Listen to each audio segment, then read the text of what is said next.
నీటి చక్రం రక్షణకే హైడ్రా ఏంటి? మీ ఊరి చెరువులో చేపలుంటాయా? అదే మా హైదరాబాద్లో అయితే ఎంచక్క పెద్ద పెద్ద భవంతులుంటాయి తెలుసా?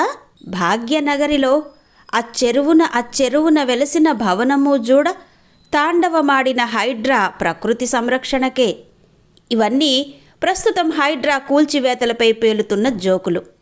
ఇంతకీ హైడ్రా ఏం చేస్తోంది? ఇదంతా ఎందుకు అంటే హైడ్రలాజికల్ సైకిల్, దీనినే నీటి చక్రం అని కూడా పిలుస్తారు. నీటి చక్రం ద్వారానే వర్షాలు కురుస్తాయి.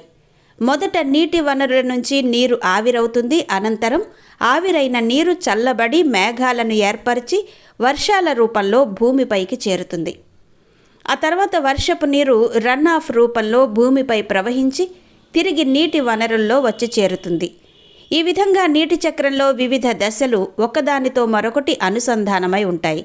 ఈ దశలలో ఏ దశకు అయినా మానవుని కార్యక్రమాల వల్ల ఆటంకం కలిగిస్తే దాని ఫలితం కరువు ఏర్పడడం, వరదలు సంభవించడం, కొండ చర్యలు విరిగిపడడం మొదలైన ప్రకృతి విపత్తులు సంభవిస్తాయి.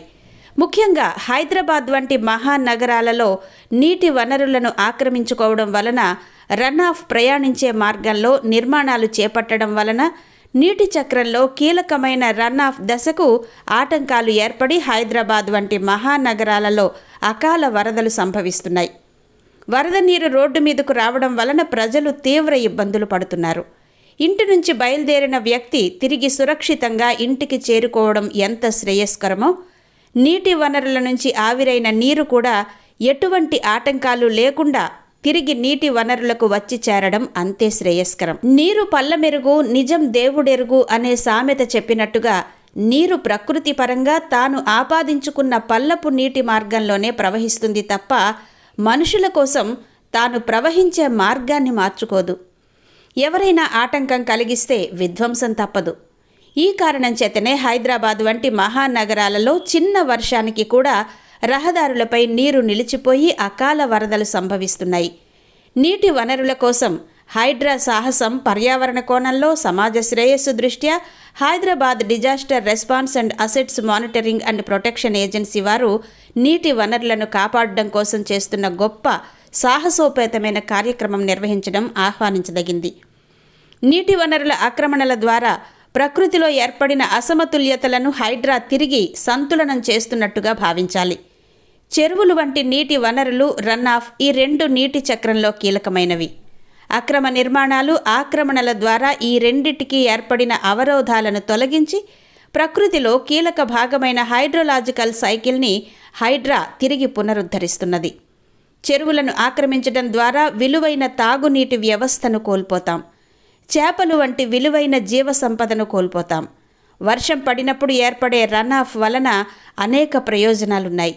రన్ ఆఫ్ ప్రవహించే మార్గం చుట్టుపక్కల పచ్చదనం పెరిగి వాతావరణం ఆహ్లాదకరంగా మారుతుంది. వాతావరణంలో వేడి తగ్గిపోతుంది. రన్ ఆఫ్ తిరిగి నీటి వనరులకు వచ్చి చేరడం వలన నీటి లభ్యత పెరుగుతుంది. భూగర్భ జలాలు రీఛార్జ్ అవుతాయి. రన్ ఆఫ్ ప్రవహించే దూరం పెరిగిన కొద్దీ నీటిలోని మలినాలు తొలగించబడి నీటి స్వచ్ఛత పెరుగుతుంది.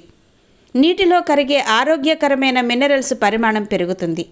అదేవిధంగా రన్ ఆఫ్ ద్వారా వ్యవసాయ భూములకు నీరు అందుతుంది. ఎఫ్టీఎల్ బఫర్ జోన్లపై సాధారణ ప్రజలకు అవగాహన కల్పించాలి. మనిషి ఆలోచనలకు అనుగుణంగానే ప్రకృతిపై మనిషి ప్రవర్తించే తీరు ఆధారపడి ఉంటుంది.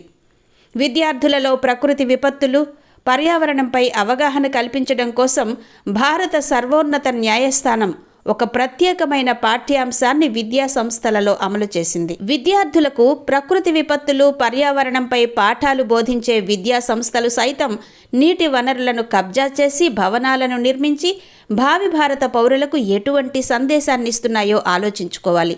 సాధారణ ప్రజలకు స్థలం లేక ఇల్లు కొనేటప్పుడు ఎన్కంబరెన్స్ సర్టిఫికెట్, లింక్ డాక్యుమెంట్స్ మాత్రమే చూసుకోవాలని తెలుసు. కానీ ఎఫ్టీఎల్ బఫర్ జోన్ వంటి అంశాల ప్రాముఖ్యత సాధారణ ప్రజలకు తెలియదు. హైడ్రా చేపట్టిన కార్యక్రమాల వలన సాధారణ ప్రజలకు సైతం వీటి ప్రాముఖ్యత తెలియవచ్చింది. గతంలో అవగాహన లేక ఇండ్లు, స్థలాలు కొన్న సాధారణ ప్రజల విషయంలో ప్రభుత్వం న్యాయం జరిగేటట్టు చూస్తే మంచిది. ప్రకృతిని రియల్ ఎస్టేట్గా మారుస్తున్నారు. చెరువులు వంటి నీటి వనరులు ఉన్న చోట సహజంగా పచ్చదనంగా ఉండి పక్షులు, వివిధ జంతుజాలాలతో పరిసర ప్రాంతాలు అందంగా, ఆహ్లాదకరంగా మారతాయి. సమాజంలోని ప్రజలందరూ ఆస్వాదించాలి. కానీ దురదృష్టవశాత్తు కొందరు ఈ ప్రకృతి అందాన్ని రియల్ ఎస్టేట్ వ్యాపారం పేరిట అమ్ముకొని కోట్ల కొలది రూపాయలు దండుకొని ప్రకృతి వినాశనానికి పాల్పడుతున్నారు. ఇలా నాశనం చేస్తూ పోతే రాబోయే తరాలు అందమైన ప్రదేశాలను కేవలం చిత్రపటాలలోనే చూసి ఆనందించవలసి ఉంటుంది. అత్యాధునిక సాంకేతికతను ఉపయోగించి చెరువులు వంటి నీటి వనరులను కప్పివేసి నిర్మాణాలు చేపట్టి తాత్కాలికంగా లాభాలు పొందినప్పటికీ ఏదో ఒక రోజు వరదలకు ఈ నిర్మాణాలు గురై అనంతరం భారీగా ప్రాణ, ఆస్తి నష్టం సంభవించక తప్పదు.